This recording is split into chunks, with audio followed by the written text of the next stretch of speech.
예수님께서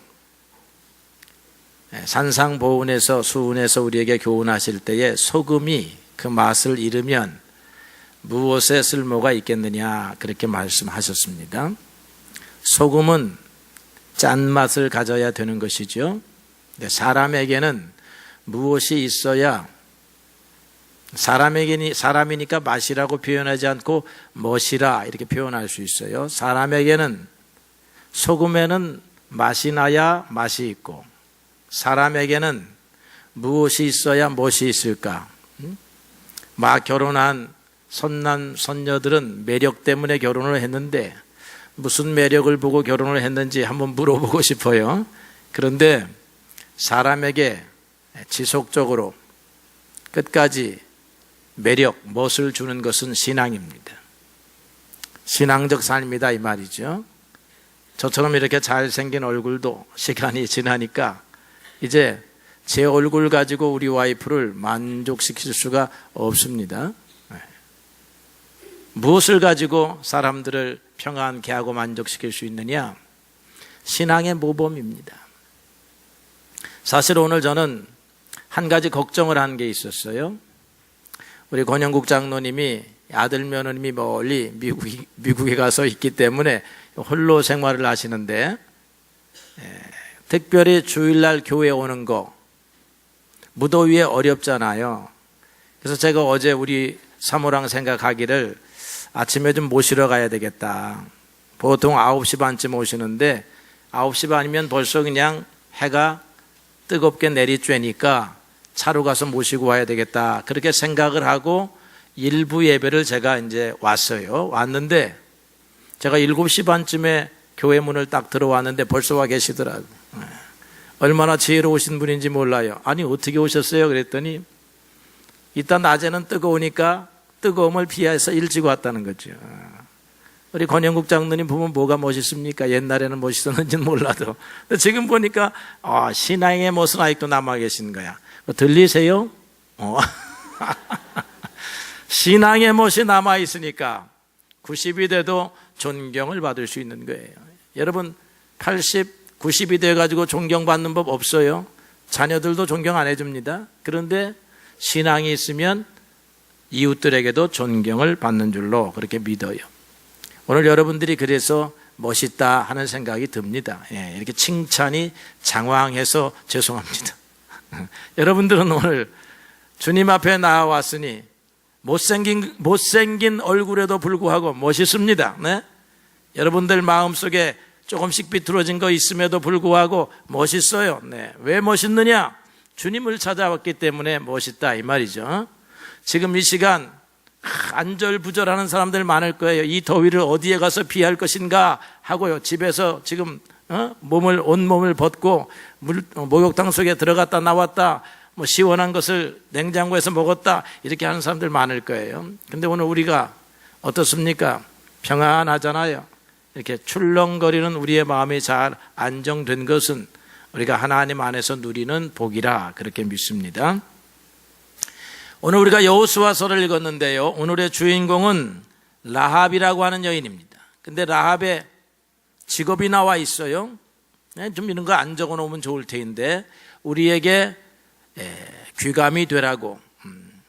기생이다는 기생도 하나님의 칭찬을 받더라. 이게 성경이 가르치고자 하는 거예요. 죄인도 하나님의 칭찬을 받더라 라고 하는 것입니다. 여러분, 그러니까 하나님 앞에 칭찬 못 받을 사람이 없어요. 태어나면서부터 하나님 앞에 버림받은 사람은 없어요. 사람들에게는 버림을 받거나 경쟁에서 치여가지고 이 사람은 기생의 직임을 감당하고 살아서 사람들이 손가락질하는 사람이지만 오늘 보니까 우리는 누구한테 가서 배워야 하느냐? 라합에게서 배우라고 하나님이 명령하시는 거예요. 여러분, 사람들이 여러분에게서 얼마든지 배울 수 있습니다. 라합이 무엇을 가졌기 때문에 그러느냐? 라합이 하나님을 믿는 신앙을 가졌기 때문에 오늘 하나님 앞에 뽑힌 여자라 그렇게 말하고 있어요. 가나안 땅의 관문인 여리고성에 사는 여인이었습니다. 그리고 이제 이스라엘 백성들이 가나안 땅에 들어가려고 하면 여리고성을 밟아야 합니다. 첫 성이에요. 여기에서 실패하면 여러분, 처음에 실패하면 어떻습니까?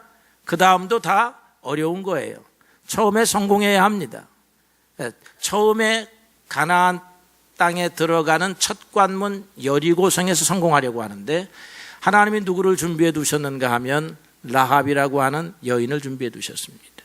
여러분, 사도행전에 보게 되면 사도 바울 선생께서 아시아에서 선교를 마치고 난 다음에 유럽으로 건너갑니다. 유럽으로 건너가는데 유럽의 첫 성, 마게도니아 지역의 첫 성이 빌립보 성입니다. 빌립보 성에 누가 있어서 가는 것이 아니라 하나님의 감동 때문에 가는데, 그곳에 가보니까 누가 준비되어 있어요? 루디아. 하나님이 준비한 여성 루디아가 있더라. 이게 무엇을 배울 수 있어요? 하나님은 준비하시는 하나님이시다, 이 말이죠. 당신을 위해서도 준비하시고 당신의 백성들을 위해서도 준비하시는 하나님, 여호와 이레의 하나님. 여러분의 인생을 위해서도 하나님이 준비해 놓으시는 것들이 있어요. 여러분, 사업을 하십니까? 여러분의 사업에 도움이 될 만한 사람이 숨겨져 있지만 준비되어 있습니다. 여러분, 공부를 하십니까? 그 가는 길에 여러분들을 도와줄 천사와 같은 사람이 준비되어 있다, 이 말이죠. 이런 사람을 만나느냐 못 만나느냐는 내 힘으로 가능한 것이 아니라 하나님의 은혜로 가능한 것입니다. 그래서 아무것도 가지지 못했지만 하나님을 믿는 사람은 가는 길을 두려워하지 않습니다. 왜냐하면 하나님이 준비해 놓았기 때문에 그래요. 길이 막힌 것 같은데 길이 준비되어 있습니다. 사람을 만나야 하는데 어떤 사람을 만날까 했는데 전혀 예상하지 못하던 사람이 만나서 돕습니다. 세상 사람들은 아버지가 도와야 되고 형제가 도와야 되고 친구가 도와야 되고 내가 아는 사람이 도와야 되고 내가 도와줬던 사람이 도와야 된다라고 생각하지만 하나님은 그렇게 일하시지 않더라, 이 말이죠. 하나님은 우리와 관계없는 사람, 우리가 생각도 안 해봤던 일들을 통해서 우리를 도우시는 하나님이신 줄로 믿습니다. 오늘 이것만 배워도 여러분들이 돌아가셔도 되는데 이제 설교가 시작입니다. 하나님께서 라합을 준비하셔서 여리고성을 문을 여시는 것을 볼 수 있죠. 이 여인은 기생이긴 하지만 주막집, 여관집을 경영하는 것 같아요. 그래서 많은 손님들이 그 집을 드나듭니다. 손님들이 드나들면 세상 정보가 모이게 됩니다. 그래서 많은 사람을 만나고 그들에게서 듣고 하면서 세상 돌아가는 것에 대해서 잘 아는 여인이 되었습니다. 그 당시에 최고의 뉴스는 무엇입니까? 이스라엘 백성들이 가나안 땅을 향하여 몰려오고 있다는 겁니다. 이 이스라엘 백성들이 옛날에는 애굽 땅에 있었는데, 노예로 있었는데, 그들이 무슨 일인지는 몰라도 그 강력한 바로 왕의 손아귀에서 벗어났어요.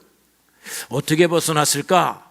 참말로 놀라운 일인데, 그런데 그들이 오다가 홍해라고 하는 큰 바다 호수를 만났는데 그것도 건넜다는 거야.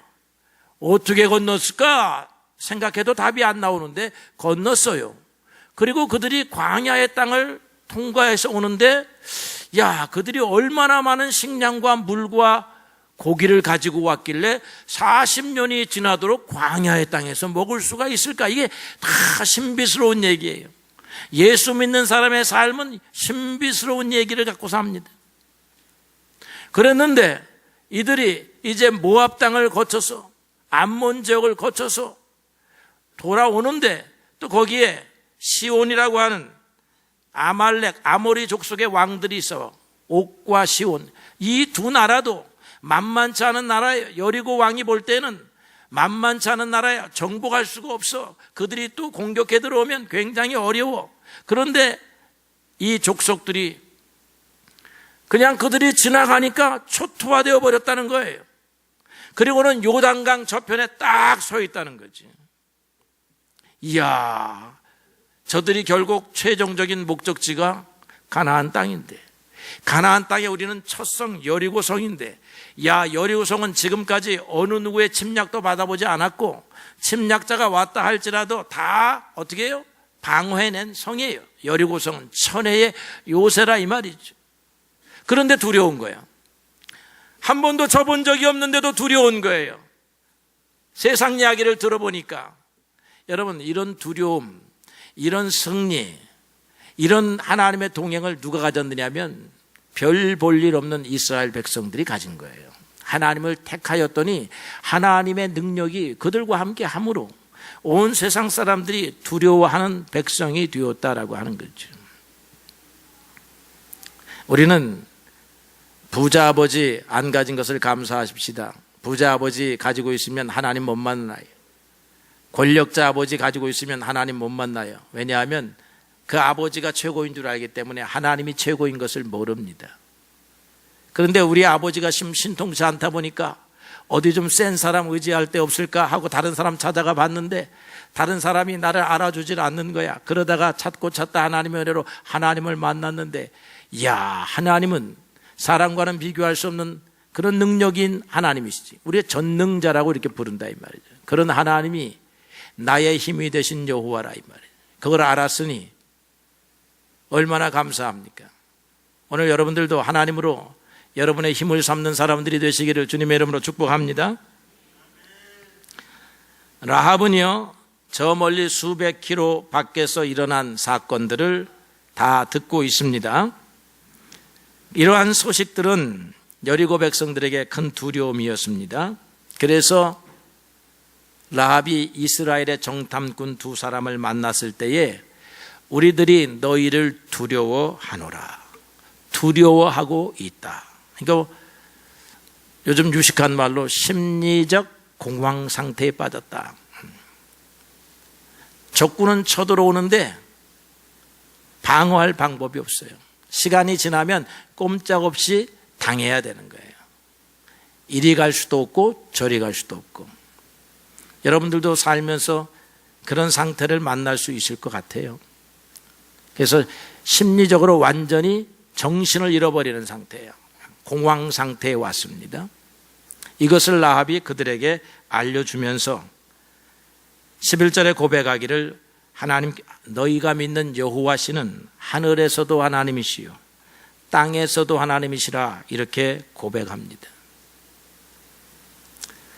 하나님은 하늘에서도 하나님이시고 땅에서도 하나님이시라. 하늘도 다스리시는 분이요 땅도 다스리시는 분이다. 하늘에서도 당할 자가 없고 땅에서도 당할 자가, 대적할 자가 없는 전능하신 하나님이라고 그렇게 고백을 합니다. 이 라합이 사는 가나안 땅은 우상 숭배의 땅입니다. 거기에 최고의 신은 바알신입니다. 그녀도 부모를 따라서 바알신을 숭배했을 것으로 여겨집니다. 바알신앙은 굉장히 강력한 신앙입니다. 오늘 우리의 무속신앙과 비슷한 거예요. 그래서 저 가나안 땅의 바알신앙이나 오늘 대한민국 땅의 샤머니즘 무속신앙이나 비슷해요. 강력해지죠. 사람들 마음속에 파고드는 것이 강력한데, 이스라엘 백성들도 하나님의 은혜를 경험하고 오면서 모압 지역을 오다 보니까 모압 지역에서 그들이 바알신에게 제사하는 모습을 보았습니다. 그리고는 거기에 빠져 들어가게 되었다라고 성경이 기록합니다. 이렇게 강력한 신앙이 바알신앙이에요. 엘리야 시대에 보게 되면 이스라엘 전역을 바알신앙이 뒤덮었습니다. 그래서 엘리야가 말하기를 하나님 앞에 나만 남았습니다. 하나님, 나만 여호와의 신앙을 믿는 사람입니다. 이렇게 고백을 해요. 그러니까 주변에 아무리 둘러보아도 하나님을 섬기는 사람이 없었다는 거예요. 이스라엘이 전부 다 바알 신앙으로 돌아섰다는 것입니다. 하나님께서 변명을 하십니다. 아니다. 너만 남은 것이 아니고 7,000명 남아있다. 근데 숨어있다. 여러분, 숨어있어요.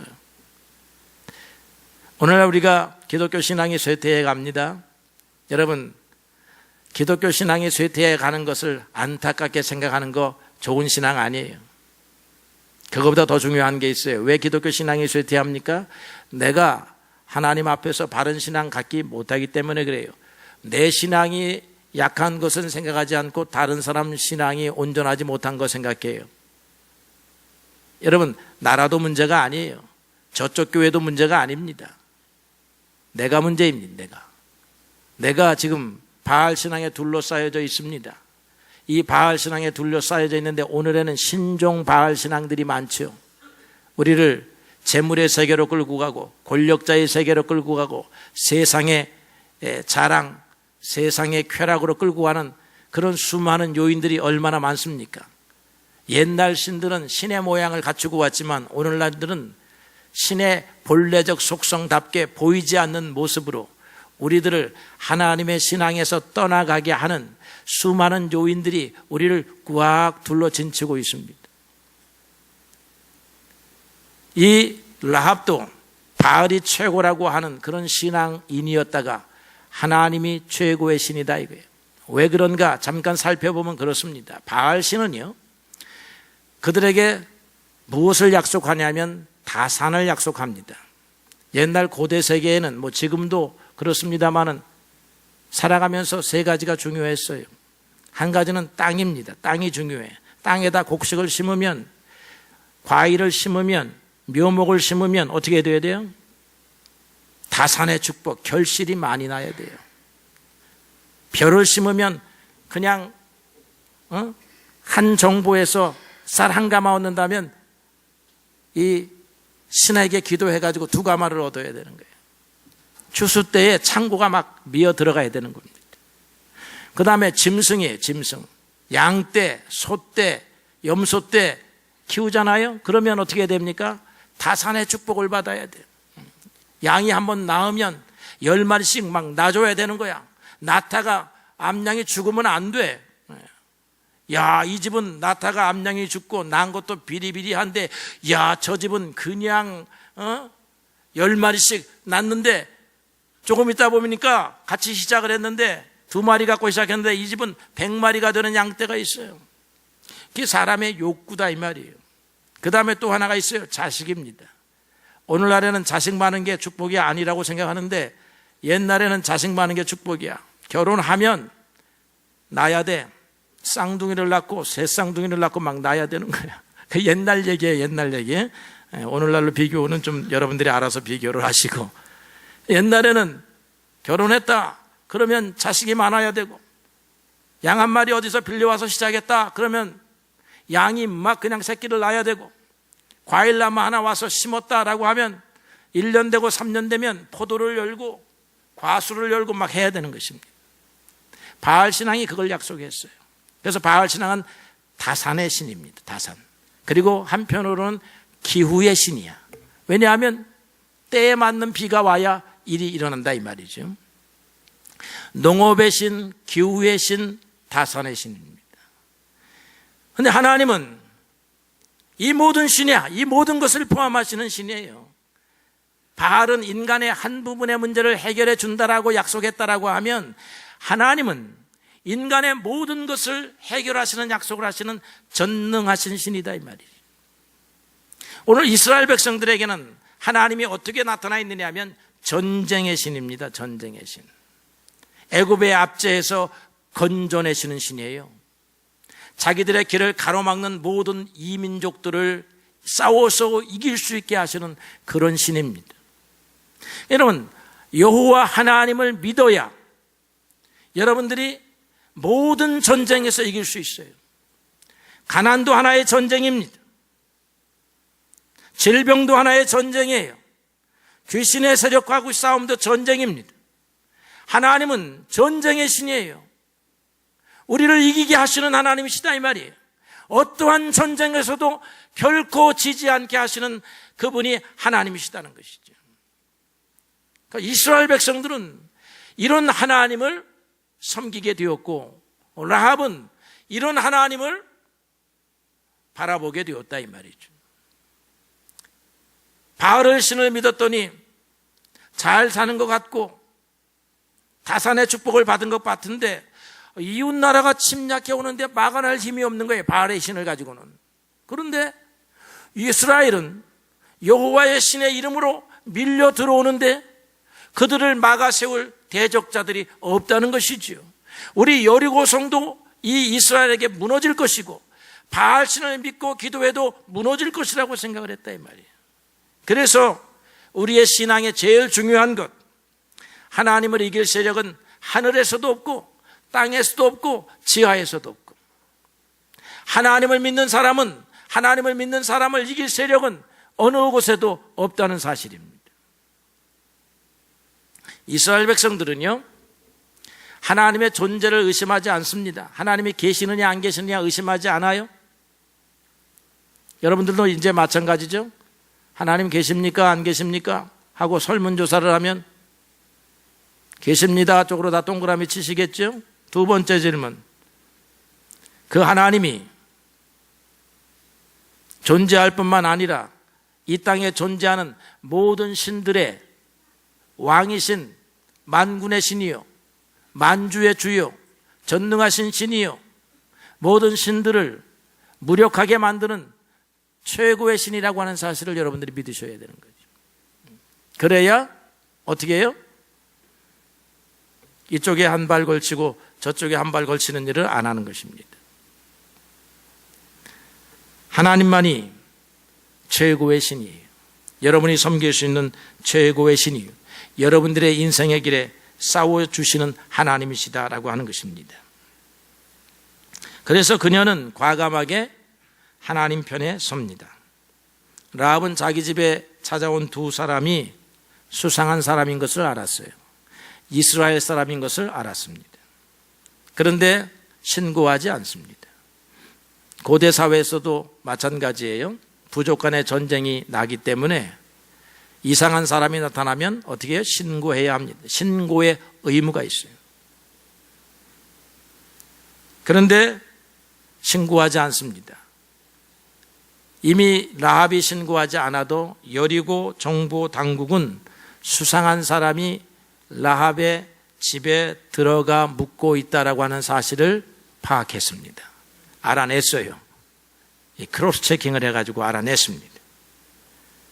그리고 자기의 집이 항상 정보 당국의 감시의 대상이 되는, 주시의 대상이 되는 집이라고 하는 사실을 알았지만 이 사람들이 이스라엘에게서 넘어온 사람인 것을 알고 곧바로 지체 없이 주저없이 숨겨줍니다. 그리고 보살펴 준다라고 하는 거죠. 단순히 자기 집에 찾아온 손님으로서 후대하는 것이 아니라 자기들의 나라를 침략하러 온 침략군들을 숨겨주고 이 빼돌리는 위험한 행동을 한다. 목숨을 건 행동을 하고 있다라고 하는 거예요. 그 이유가 무엇입니까? 그녀가 하나님의 신앙으로 하나님의 신앙을 가졌기 때문에 돼요. 이 가나안 땅은 하나님께서 이스라엘 백성에게 주신 땅이다. 저 이스라엘 백성들이 가나안 땅에 들어올 때 우리는 막을 수가 없다라고 하는 사실을 알았기 때문에 그런 거예요.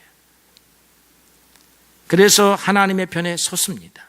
여러분, 하나님의 편에 선다는 거, 이거 오늘 우리에게 굉장히 중요한 일입니다. 위험을 무릅쓰고서라도 하나님을 붙잡는 것 굉장히 중요하죠. 요셉이요, 자기의 목숨줄을 쥐고 있는 자기의 주인의 아내의 유혹을 받습니다. 보디발의 아내의 유혹을 받아요. 그 말을 들으면 살 것이요, 그 말을 거역하면 죽습니다. 그런데 요셉이 하나님 편에 섭니다. 무엇을 각오하고 하나님 편에 섭니까? 죽음을 각오하고 하나님 편에 섭니다. 대부분의 사람들은 죽음 때문에 하나님 편에 서지 못하지요. 생각이 많습니다. 지금 나에게 손을 내미는 이 손을 붙잡으면 출세가 보장되고 붙잡지 않으면 죽음이 오는 그런 상황에서 어떻게 됩니까? 생각이 많다 이 말이에요. 오늘날 현대인의 질병이 무엇이냐면 생각이 많아요. 하나님을 믿는데 하나님 편에 서지 않고 생각이 많습니다. 우리가 인간의 유형을 분류할 때요, 두 가지로 분류합니다. 하나는 햄릿형 인간, 또 하나는 돈키호테적 인간, 이렇게 분류합니다. 햄릿은 유명한 대사를 우리에게 가르쳐 주었어요. 사느냐 죽느냐 그것이 문제로다. 사는 거 죽는 거 이리 가면 살까? 저리 가면 죽을까? 이게 문제이죠. 그런데 선택하지 못해요. 결단하지 못합니다. 항상 주저합니다. 생각이 많습니다. 그래서 어떤 사람은 이것을 표현하기를 물음표형 인간이라. 물음표형 인간이야. 묻기만 해. 여러분, 장사를 하려고 하는데 묻기만 해. 확 하면 내질러야 되는데 말이죠. 어떤 사람이 미국 땅에 왔는데요, 저한테 차를 어떻게 하면 살 수 있느냐 그래가지고 제가 카 딜러에 데리고 갔습니다. 한 달 동안 30몇 번을 물어보지만 사지를 않습니다. 사지를 않는 거예요. 딜러도 화가 나고 안내해주는 나도 화가 납니다. 왜 안 사는 거야 도대체? 그 차이가 그 차이인데 왜 이렇게 생각이 많은지 몰라. 야, 이런 사람들은요, 세상에 살면서 많은 일을 못할 사람 같아요. 너무 신중한 나머지 결정을 못 내리는 거예요. 그런데 어떤 사람은 쉽게 결정을 내려. 이런 사람은 돈키호테 같은 사람이라는 거야. 이런 사람은 마음에 느낌표만 갖고 사는 거예요. 느낌표형이야. 감동을 받습니다. 감동을 받으면 바로 행동하는 거예요. 그거 필요하지요? 어떤 때는 물어야도 되지만 어떤 때는 바로 시행해야 돼. 좀 절충점이 있어야 돼요. 그런데 이게 인간 뇌의 작용이라는 것입니다. 뇌. 그런데 인간의 이 우뇌, 우쪽 뇌는 감정을 관할하고 왼쪽 뇌는 이 생각을 관할해요. 그런데 남자는 생각을 관할하는 좌뇌가 발달을 해서 여자는 감정에 발달하는 우뇌가 발달을 했어. 그래서 여자들이 갑자기 돈을 질러서 보석을 사는 이유가 거기 있는 거야. 홈쇼핑을 막 둘러보고 딱 사는 게 거기 있는 거야. 내가 그것을 알고 우리 사모님을 내가 책망하지 않기로 했습니다. 그런데 여자가 더 좋은 게 있어. 그렇기 때문에 하나님도 빨리 믿어. 확실하게 믿어. 진짜로 믿어. 남자는 대충 믿어요. 하나님 앞에 딱 표를 안 던져. 아이고, 이거 하나님 앞에 표 던졌다가 길 막히면 큰일 난다 하고서는 적당히 이렇게 와는데 여자들은 하나님 앞에 확 던지는 거죠. 남자와 여자 속성이 달라요. 그렇지만 그래서 저는 여자가 더 좋다 이 말이에요. 여자가. 오늘날 교회를 구성하는 사람이 여자더라고 보니까. 왜 여자냐 했더니 감동받은 대로 왜 하나님 앞에 감동받아서 와. 그런데 남자들은 감동받고 난 다음에 생각을 해보니까 손해야 할 일이 따로 있어. 그러니까 하나님 편에 안 서. 그런데 요셉은 섰다 이 말이에요. 생각이 많았지만 아이고 그냥 죽으면 죽지 뭐 하고 갔다 이 말이에요. 믿음의 사람들은 그런 거예요. 오늘 라합이 그냥 던졌습니다. 생명을. 하나님 편에 서는 거야. 그 덴마크의 유명한 실존주의 철학자인 키에르케고르라고 하는 사람이 있습니다. 이 키에르케고르가 신앙이 뭐냐 정의를 내렸어요. 신앙은 보이지 않는 하나님을 향하여 자기의 몸을 던지는 것이다. 보이지 않는 하나님은 마치 우리의 눈에 허공에 있는 것처럼 보인다. 이게 무슨 말이냐면 이스라엘 백성들이요 애굽의 군사들에게 추격을 받습니다. 추격을 받아가지고 딱 막다른 골목에 섰습니다. 그 막다른 골목이 홍해가입니다. 홍해가를 딱 보니까 막다른 골목이에요. 우리 힘으로는 건너갈 수도 없어. 이런 거 예상도 못했어. 예상할 수가 없었겠죠. 그런데 뒤를 돌아보니까 적군은 한 발 한 발 다가와 마치 절벽 위에 서 있는 것과 동일한 거예요. 절벽 위로 이제 떨어지느냐 아니면 잘못했습니다. 항복합니다. 제발 목숨만은 살려주세요 하고 돌아서느냐 하는 갈림길에 있어. 그럴 때 어떻게 해야 되느냐 이게. 그럴 때 하나님을 믿고 절벽으로 떨어지라는 거예요. 그게 신앙이라는 것입니다. 세상의 생각으로는 답이 안 나온다 이거예요. 하나님을 믿고 갔더니 광야가 나와. 하나님을 믿고 갔더니 여리고성이 나와. 여리고성을 딱 보았더니 우리가 깨트릴 수 있는 성이 아니에요. 홍해를 만났더니 우리가 건너갈 수 있는 바다가 아닙니다. 광야로 가봤더니 우리가 농사지어서 먹을 수 있는 땅이 아니에요. 그럼 어떻게 됩니까? 돌아가야 되는 거예요. 돌아가야 되는 거예요. 이게 남자들의 생각이요 지성인의 생각이다 이 말이에요. 그런데 신앙은 가라 이거예요. 가라. 하나님이 가라 하신 것에 감동을 받아서 가는 겁니다. 가면 어떻게 돼요? 홍해가 갈라지고 갔더니 광야에서 먹을 것이 생기고 갔더니 여리고성이 무너져요. 무너진다는 거예요. 이게 하나님의 약속입니다. 라합은 이런 신앙을 가졌다는 거예요. 이런 신앙은 무슨 신앙이냐? 결단의 신앙, 행동하는 신앙이다 이게. 여러분, 하나님이 감동을 주면 행동을 해야 되는데 감동 왔는데 이 감동이 5분을 갑니까 여러분? 뒤돌아봐서 생각해 보니까 안 되잖아요. 그죠? 복권을 사면 내가 하나님 앞에 90%를 바치고 10%는 내가 갖겠습니다 하고 어떤 사람이 감동을 받았어. 그리고 생각을 해보니까 아니지. 복권이 맞으면 하나님께 10분의 1만 드리고 90%는 내가 가져야지. 조금 더 생각이 깊어지다 보니까 10분의 1도 너무 많다. 조금만 드리고 생색만 내고 내가 다 가지.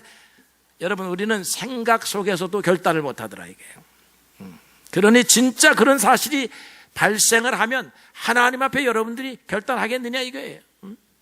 주일 성수하는 문제, 헌금하는 문제, 교회 출석하는 문제, 봉사하는 문제, 다 이거 결단해야 가능한 거죠. 요셉처럼 어떤 경우에는, 다니엘처럼 어떤 경우에는 사자굴속이냐 아니면 나는 하나님의 신앙을 포기하겠습니다냐, 이런 막다른 골목에 직면할 때도 있어요. 그럴 때도 나는 하나님을 포기하지 않는다, 하나님의 말씀을 포기하지 않는다, 계명을 포기하지 않는다. 그러면 무엇이냐? 허공이다 이거예요. 낭떠러지다 이거야. 절벽이다 이거야. 사람들이 말합니다. 가겠니? 그래도 가겠니? 그래도 간다 이거야. 이 라합이요, 자기 친구한테 물어봤다면 못 갑니다. 친구한테 물어. 친구야, 이스라엘 사람들이 왔다. 그 사람들이 곧 우리를 집어삼킬 듯한 기세이다. 어떻게 해야 되느냐? 야, 그래도 하고서 이제 생각하다 보면 못 가는 거예요. 여러분, 하나님 앞에 감동받지 않으려면 기도하지 마세요. 감동받지 않으려면 성경 읽지 마세요. 그러면 세상 사람 되는 겁니다. 성경 읽습니다. 기도합니다. 하나님의 감동이 옵니다. 감동이 오면 감동대로 해보세요. 감동대로. 목사의 말대로 하지 마세요. 감동대로 하세요. 성령이 여러분의 마음을 움직이는 대로 행동해보라 이 말이죠. 성경을 읽고 기도하고 난 후에 아무렇게나 감동받으면 보석 삽니다. 아무렇게나 감동받으면 밍크코트 사요. 그렇게 감동받지 말고 하나님의 말씀으로 감동을 받아. 그러면 하나님께서 우리에게 무엇을 하라고 감동을 주시면 그대로 하세요. 그 목사한테 의논하다 보면 목사도 이제 생각이 깊어져. 그래 갖고 되겠어요. 그래. 옛날에 저기 교회에 있을 때 어떤 사람이 헌금을 하겠다고, 무슨 교회에 큰 문제가 있으니까 헌금을 하겠다고 왔어. 헌금을 했는데 1년치 월급을 가지고 왔어. 제가 말렸습니다. 아유, 1년치 헌금 내고서는 어떻게 먹고 사시려고 이렇게 막 말렸어. 생각이 깊으면 그렇게 되는 거예요. 이 여자는 감동을 받았는데, 향유 옥합을 깨뜨린 여자처럼 그냥 예수님을 보는 순간 감동을 받았어요. 그래서 그냥 크게 드렸는데, 목사인 나는 그렇게 갖고 어떻게 사시려고, 제발 다시 한번 생각해보고 2번 생각해보고 못 받더라고. 나부터도 못 받더라고. 그 감동은 자기에게 오는 거예요. 그래서 여러분, 이 감동을 제가 여러분들에게 강제할 권한도 없고, 단지 여러분 기도하면서 하나님의 감동으로 살아라 이거죠. 감동이 오면 결단해보라 이거죠. 그러면 여러분 통과합니다. 생각해보면 광야요, 홍해요, 여리고성이지만 통과한다는 거예요. 이게 라합이 보여준 신앙이에요. 기생이었지만 신앙은요, 왕후와 같은 신앙이었다 이거예요. 그러니까 라합의 인생이 뭐가 됐어요? 왕후와 같은 인생이 된 거예요. 믿음대로, 믿음의 크기대로 하나님께서 그의 인생을 축복하셨다 이 말이죠. 오늘 여러분들 집에 좀 늦게 가라고 설교가 길어집니다. 하나님께서 여러분들 기도하실 때, 성경 읽을 때, 말씀 들을 때 주시는 감동, 그때는 여기에 뭐가 와요? 첫사랑이 와요. 나도 주님을 위해서 시간 바쳐야지, 주님을 위해서 목숨 바쳐야지, 주님의 일을 먼저 해야지, 막 이런 마음이 옵니다. 그런데 점심 먹고 대문 나가게 되면 다 잊어버리죠? 다 잊어버린다 이거야. 감동을 여러분 잘 지키시는 여러분들이 되시기를 주의 이름으로 축복합니다.